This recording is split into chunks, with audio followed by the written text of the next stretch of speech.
რეკლამა დასრულდა, საუბარს ვაგრძელებთ.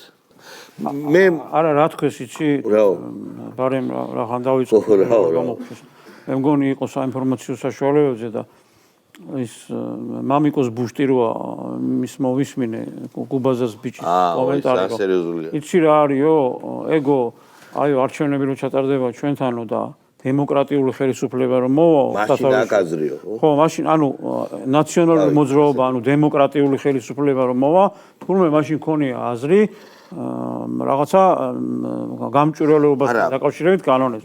მანამდე ამათ როგორ უნდა ხელისუფლების პირობებში არა. ამათ უნდა რომ კონსტიტუციაში ჩაიწეროს რომ ყველა არჩევნები ტარდება მანამდე სანამ არ წააგებს ქართული ოცნება. აი ეს ჩანაწერი იყოს. ეს ხო მაგარი ჩანაწერია, ესე იქცევიან. ის გამოვიდა ის იდიოტი ბოხიპაატა. აბა.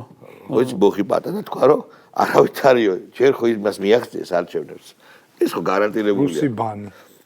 ხო ხო და მოხმა პარტამ თქვა რომ არავით არის არჩევნებიო პირდაპირ უნდა გადადგნენო რა და ჩვენ ჩავატარებთო არჩევნებსო ანუ სალომე ზურაბიშვილი დაამტკიცებსო თვითონ ალბათ იქნება CSKO-ს თავმჯდომარე და ასე შემოუღობა უნდა ამ ხადღა ვიღაცა შუტნიკმა ქართულმა მაგარი თქვა რომ ყველა პარტიას თავის CSKO რო ყავდეს არ იქნება ანუ ის ხო მიიღეს უკვე ანუ იქ ისეთი დიდი წისვლა აქვს ძაზა რომ უკვე მთავრობა მოდის იმაზე რომ არჩევნებს ნიშნავს მაგრამ არ ყოფნით ეს არანაირი არჩევნები რა ანუ უკვე მოიგეს და არა ულტიმატუმებს ლაპარაკობთ ხო ეს იდიოტობა არის კონსტიტუციაში იმის ჩაწერა კი არ უნდათ რომ ქართული ოცნების დამარცხება უნდა კონსტიტუციაში პირდაპირ კონსტიტუცია ხო ქონდათ მაგათ ესეთი შეკერილი იმდაგვარად და სააკაშვილმა თუ გახსოვთ პრემიერ-მინისტრობა ანუ პრეზიდენტის ვადასთან დაკავშირებით პრემიერ-მინისტრობა რომ მოიგონა და თვითონ რომ უნდა გამხდარიყო პრემიერ-მინისტრი შესაბამისად მუდმივადაც უნდა ყოფილიყო სანამ რაღაცა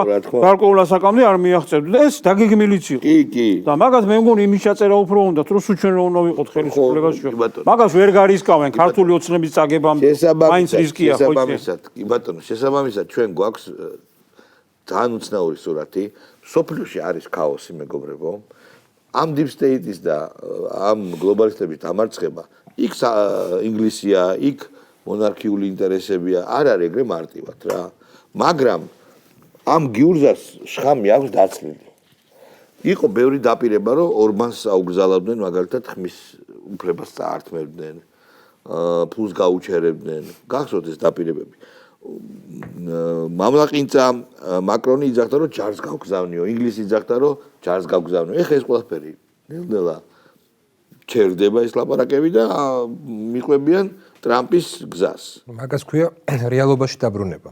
სხვადასხვა ზოგადად ეგ ელიტების იმაში აღწერილი ფსიქოლოგიაში ელიტა თუ კი შენ ცხოვრობ დიდრულად და მე რაღაცა ხდება ღარიბდები ქცევა ისევ ძველი რჩება და იქნება რაღაცა შემოდგომის აზნაურები. შემოდგომის აზნაურები აი ზუსტად ეს. და აი ჩვენ ვაკვირდებით ქცევას და უკვე ძალაუფლებას არ ბოლომდე ვერ მიდის. ხო, ბოლომდე ანუ მათ მოუწევთ რეალობაში დაბრუნება, უფრო სწორედ მოუწევთ არა, უკვე ნაწილობრივ დაბრუნდა რეალობაში და ისაც ვთქვათ, რატომ არის ესე იგი რას ნიშნავს ზოგადად ორბანისნაირი ადამიანების მოსვლა. საქმე ისაა, რომ აქამდელი პროცესი იყო ისე აგებული, რომ ეს კონცენტრაცია ძალაუფლების ხდებოდა ბრუსელში. კი. ეხლა ნათელი გახდა რომ ბრუსელის გადაწყვეტილებებმა ამ ომთან დაკავშირებით და ვერ გაამართლა. ვერ დაიცვა ევროპული ეკონომიკა, ვერ დაიცვა ევროპული სუვერენიტეტის მთელი რიგი სფეროები. მე არ ვამბობ რომ მათ ჩამოშლილი აქვს სუვერენიტეტი, მაგრამ უფრო შეზღუდული აქვს ვიდრე ქონდათ ეს ომამდე ეს ფაქტია. და ამა გამოიწვია ის რომ ნათელი გახდა ისეთი მართველების პლუსი, რომლებმაც შეძლეს აი ორბანისნაირი ადამიანები, რომლებმაც შეძლება საკუთარი პოლიტიკური თამაში წამოწყება. და ამით დასავლეთთანაც შეიძლება გაუფუჭდათ ურთიერთობა რაღაცა მხრივ, მაგრამ მეორე მხრივ გადაარჩინეს საკუთარი ქვეყანა ეკონომიკურ მთელ რიგ კრიზისებზე დარწმუნდ. გადაარჩინეს დავენთ ქვეყანა. და ნათელი აღმოჩნდა რომ თურმე სუვერენიტეტი ახლა არის გარანტია იმის, თუ კი აქამდე შენი ეკონომიკური სარგებელის გარანტია იყო ამ ცენტრთან ინტეგრაცია, დღეს უკვე შენი ეკონომიკური სარგებელის გარანტია არის შენი სუვერენიტეტი. რა თქმა უნდა, მაგალითად ფიცო რომ ავიღოთ თავის ქვეყანას არ წაართვა ძალიან იაფი რუსული ნავთობის სარგებლობის უფლება. გახსოვს უკრაინას რომ უნდა გადაკეტვა და მთელი ამბავი იყო ჩვენ არც არაფერს არ მოგასწრით იარაღს, არც ტრანზიტს გავატარებთო იარაღს, ეს კარგად მახსოვს. მიუხედავად იმისა, რომ პოლონეთი და უკრაინა ვითომ ჩახუტებულები იყვნენ, კლავდნენ უკრაინელ მძღოლებს, რომელსაც გადაჰქონდათ სასოფლო-სამეურნეო პროდუქცია პოლონეთში. პოლონელი ტიპები, პოლონელი მძღოლები კლავდნენ უბრალოდ და მე სანქციები შემოიღეს და არ შეუშვა ევროპამ მიუხედავად დიდი ძმობისა და რუსეთის ზიზღისა არ შეუშვა უკრაინული ხორბალი თავის ბაზარზე. ესე არ არის. ვისაც არ მოწონს ეკონომიკა არა ალტრუისტული საქმე, შეიძლება დაეხმარო, მაგრამ ინტერესები მაინც მე უბრალოდ მინდა შენ კითხო, რომ თანამედროვე ვითარება რო განვიხილოთ, ეხანდელი ვითარება. ხო აი NGO, რომელსაც შენ ასე თუ ისე იცნობ, კარგად NGO gay friendly ლიდერები, ასამდე ფსიქოპატი, მე არავის შეურაცხყოფას არ ვაყენებ, მაგრამ მე იმათ რო უყურებ, ბოდიში შეიძლება ვიღაცის შვილია, ვიღაცის და არის და მისახედები არიან, რომ დადიან იმითი, რა ქვია, დოს რო უყავენ. და უბრალოდ ხილში არიან შესული, აღარ აზრი არ აქვს, რას ყვირია, რა. არ იქნება სამართალი, არ იქნება მშვიდობა თუ როგორც არის რა. ეს ფსიქოპატიური მოვლენებია ხა. ეს არის სიგიჟე, დმანისიდან მე სულ ამ მაგალითს ვამბობ. დმანისიდან თბილისში წამოვიდა. მე ხვდები რატო წამოვიდა. აი თქვა ცხეთიდან რო წამოსულიყო, უფრო ნაკლები ისექნებოდა. არ ვიცი, ან რესტორანი იყო გზაში, მაგრამ ამ ესენი არ არიან რესტორნის ხალხი. შავა რა იცი, ერთი დავიწყოთ იმით, რომ მთელი ჩვენი ლიბერალური მედია ძალიან სამწუხაროდ სარგებლობს მართლა ფსიქოლოგიური პრობლემებით რა. ანუ რაც გულისხმობ რა შეხედე რა. არის რაღაცეები, რასაც ნორმალური ადამიანი არ გააკეთებს. ანუ არის რაღაცები, რასაც აი ვერ გააკეთებ რა, რომ ნათესავი ყავს, ახლობელი ყავს, გამოხვალ რაღაც, ანუ შეგწხვება რა. არის ხალხი, ვისაც იმიტომ რაღაც პრობლემები აქვს, სიცხვილი გზნობა აქვს ატროფირებულები. მთელი ეს აი ეს რადიო თავისუფლებები და რაღაცები სარგებლობენ იმით, რომ აი ხურა სხვა ჩერს მინდა გას ანუ ამერიკის კრიტიკისთან არა მოსამართლემ ფედერალურ მოსამართლემ დროებით შეაჩერა ხო? შეაჩერა დროებით. მანდაც პრობლემა ყოფილა მოსამართლეები ძალიან. პრობლემური ამბავია შალვა რა რა უნდა ამერიკაში ლიბერალი მოსამართლე. ან რა უნდა ამერიკაში დემოკრატების დანიშნული მოსამართლე. რა უნდა მოძებნას ამერიკაში? მაგრამ აქაც არ ვიცით, gay friendly მოსამართლეები, ხუთი კაცი ყავთ და სულ იმათთან შეაქვთ რაღაც საერთო. აგრა ყველა ინტერვიუზე ეგენი რო დამწკრებული ყავთ. ერთი არის ციკლაური, თელავის მოსამართლე. კი, რაღაც კიდევ თეთრი წყაროს. პროვოკაციებს რო აწყობდა. დასაჭერი რო იყო კაცი აღკვეთზე და უშვებდა გარეთ რო აერია სიტუაცია. ხო ეგრე იყო, გაფშიფრული ტიპია კაცი. ხო და ცოლი კიდე მაგისი ასევე მაგ სისტემაში არის თუ არა? არა, თოქმარია ვიღაცა კიდე. დამავიდა გვარდასახელი.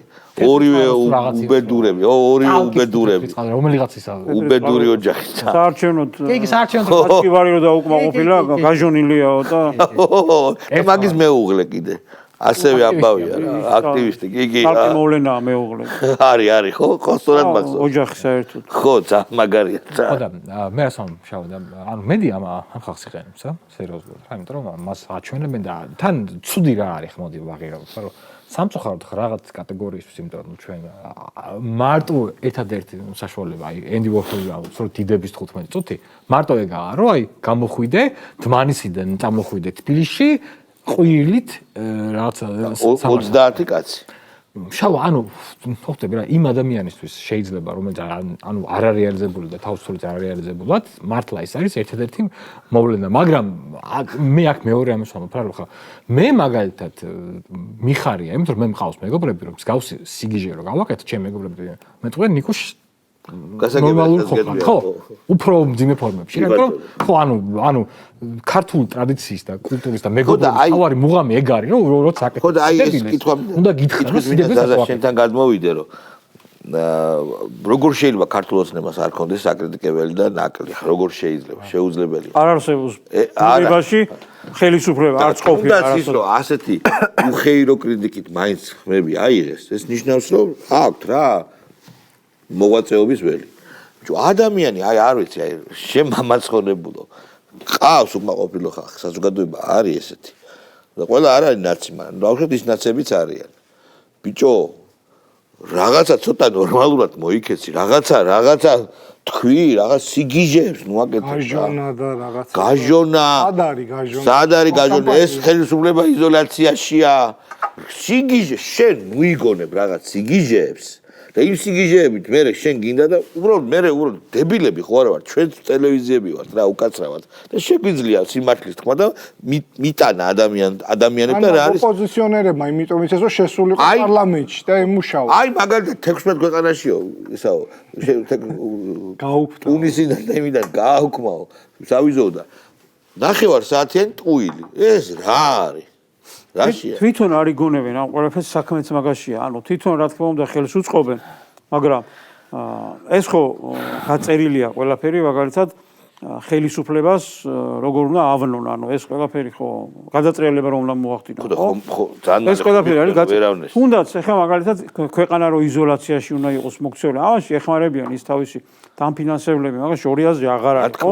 ისინი ეხმარებიან, მაგრამ რა არის ის საქმე რაშია, ზუსტად მაგი არის რომ შენ როდესაც გაძლევენ საშუალებას, ხელს გიწყობენ რომ ქვეყანაში ან არჩევნებით მოიგო, ან გადატრიალება მოახდინო, შენ უბრალოდ ფანტაზიაც არ ყოფნის გამოიყენო ეს ამხელა, ასე თქვათ, ხარდაჭერა, ფული. ხარდაჭერაც და ფული ყველაფერი. ანუ ფანტაზიის უნარი, ანუ მტკიცებულებები ხა იმ დასავლეთს გასაგებია ჩვენ ყველანი ვხედავთ, რაც უნდა გასაგებია, მაგრამ რომ გაიძახი ამდენი ხანია რომ ხელისუფლებამ არჩევნები გააყალბა. და ამდენი ხნის განმავლობაში ერთი მტკიცებულება არ მიაქვს. მე ხა ისინიც უყურებენ და ამდენი ხნის განმავლობაში თქვათ ამდენ ფულს გაძლევენ და გაიჟღერა ბოლო დროს რომ იქ დაიწყეს უკვე რომ მოთხოვნა, აბა ეს ფული სად წავიდა და როგორ დაიხარა. ყველა დაიწყო. ამდენ ფულს რო გაძლევენ და 100 კაცით რო დადიხარ ქუჩა და რაღაცებს ყვირი ხარ, აი ნიკუშას მინდა წავაშველო. მარტო იმას კი არ იძახიან ისო რა ქვია არ იქნება სამართალი და მშვიდობა.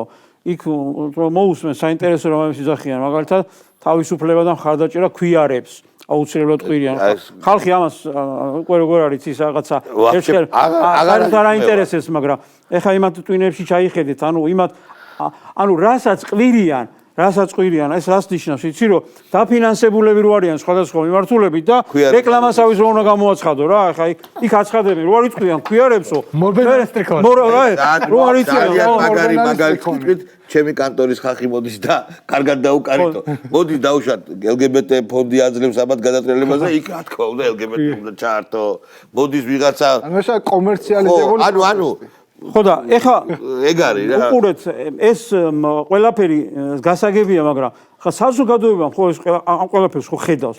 აი ძალიან მარტივი მაგალითი ხა წეგან ამბობდით რომ ის რა ქვია ჯიმ რიში რომელიც აშისკვრით შეხვდა დონალდ ტრამპის იმ გადაწყვეტილებებს, რა თქმა უნდა იმაში ჩადებული ის იყო, შე რო თქვი შალვა, იმ უმაღლეს სასწავლებელებში რომ გამოზრდილები და გამოსაზრდელები იქნებიან მომავალში თქვა ქვეყნის ბედის გადამწყვეტები, ის ხალხი სხვების ზეგავლენის ქვეშ არ უნდა იყოს და ეს არის ლოგიკური და სახელმწიფო ამაზე უნდა ზრუნავდეს, რა თუნდა ამას ლაპარაკი და ჯიმ რიში ამბობს რომ მეო დიდი ხანია ვმუშაობ ამ საკითხზე და აკვირდის იმ დროს მუშაობდა იმ საკითხზე, როცა ჩვენთან იმის კანონს აკრიტიკებდა, რა ქვია. გამჭვირვალობის კანონს. არა, რუსული კანონია. ხო.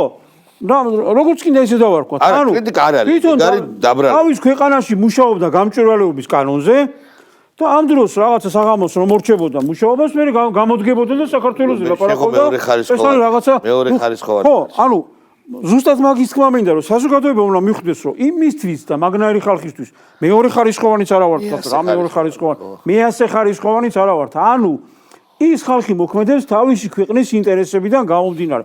და რატო დაუპირისპირდნენ ქართულ ოცნებას? ქართული ოცნება იყო რაღაცა გარკვეული პერიოდის განმავლობაში პარტნიორები იყვნენ და მუშაობდნენ ჩვეულებრივად.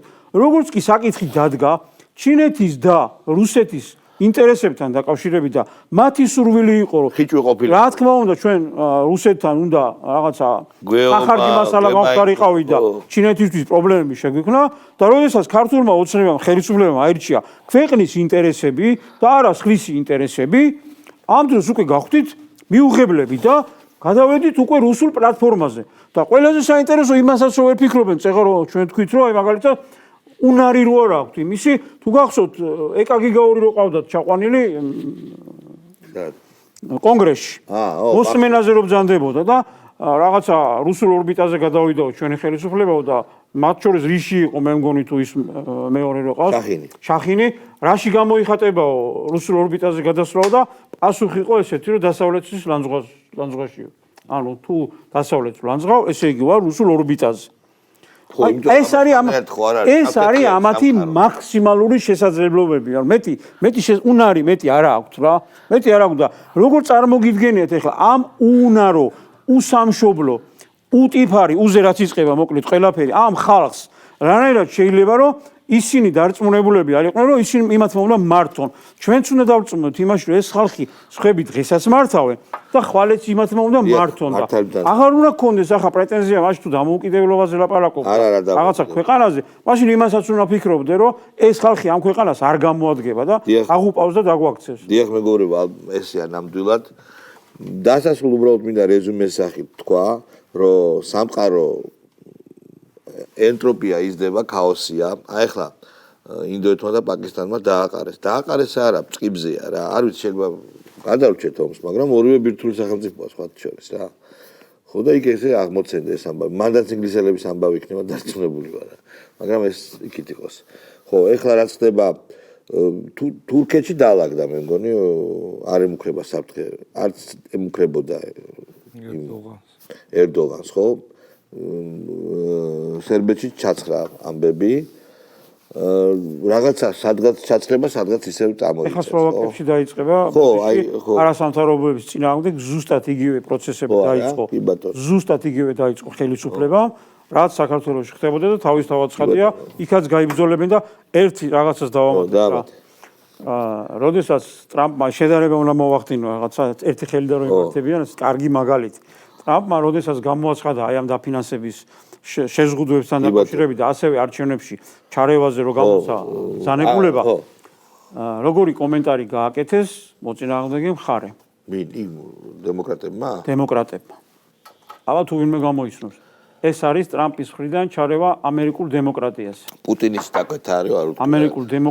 ამერიკულ დემოკრატიაზე დაარტყმა. საფრთხეში ამერიკულ დემოკრატიაზე დაარტყმა, იმას ახლა რა ქვია, მიიტანა პრეზიდენტმა, როდესაც თქვათ საუბარი დაიწყო არჩევნებში ჩარევა და ასე შემდეგ და დაადასტურა რომ ესენი ურევენ სიტუაციას. ჩვენ სულ მოუთმენად ველით. ხო არ გახსენდება ქართულ დემოკრატიაზე დარტყმა რო იყო. შავი დღეგავთან და ქართულ დემოკრატიაზე. ხო და დემოკრატიაზე დარტყმა რო იყო გამჭვირვალობის კანონი.